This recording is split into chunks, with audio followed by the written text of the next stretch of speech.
Cliff is a wonderful teacher, as you're about to see. This student was trying to downplay the gospel as a historical document, but Cliff was able to counter that and show Jesus is a historical figure and the gospel has a historical document, all reliable. Take a look.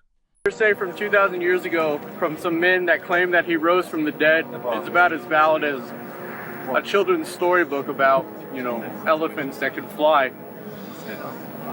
Why do you base, your belief on scripture, All right.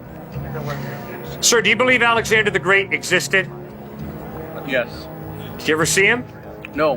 Did you ever talk to him?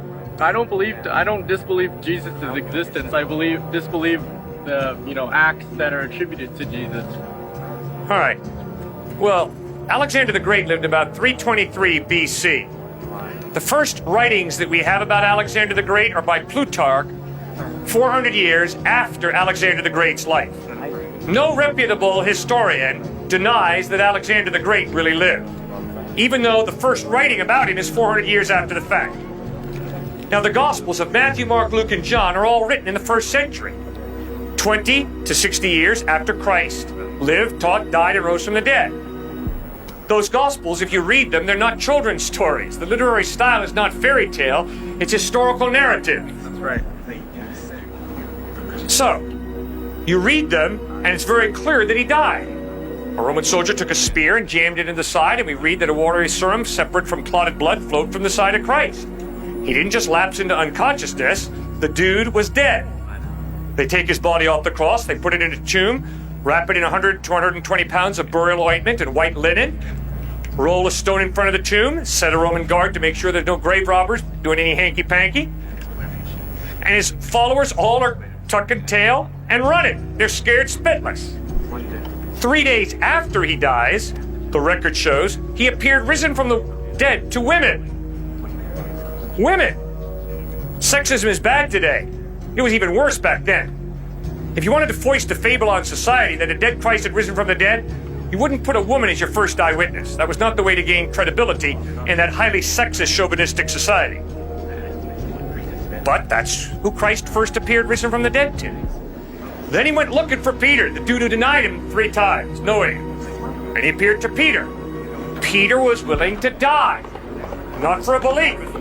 He died for what he claimed to have seen, the dead Christ risen from the dead. Hundreds of people who saw Christ died at the hands of the Romans, claiming, we saw Jesus risen from the dead, he is Lord, and they died for it. Sounds like lunacy to me. Good, you're right. Maybe they're all a pack of lunatics. Now, read the Sermon on the Mount. But there is an explanation. If you can read the Sermon on the Mount and conclude that Jesus was a lunatic, you need to listen to Harvard professor Robert Coles, a psychology professor, who pointed out very clearly the ethical teachings of the past 2,000 years are simply footnotes to the Sermon on the Mount. That Sermon on the Mount was not spoken by a lunatic, that's for sure. It is so profound ethically, psychologically, it's incredible. But it's possible that they were all a pack of lunatics. But then when you read that Sermon on the Mount, you begin to realize, this is not a lunatic. It is funny to me when he show atheists the evidence for Jesus Christ, and they say it's all lunacy. Anyway, the gospel aren't some legend written century later. No, they are historical account backed by eyewitnesses, archaeology, even Hasto, a Roman historian. In fact, the evidence for Jesus is stronger than almost any historical figure. So it is reasonable to believe in the gospel and the resurrection of Jesus Christ. And Jesus' disciples says they saw him die and rose from the dead. And on top of that, they were willing to die, not for a belief, but for what they claim to have seen, which is the resurrected Jesus. If you enjoyed this video, please consider liking and subscribe. And I'll see you on the next one. Take care.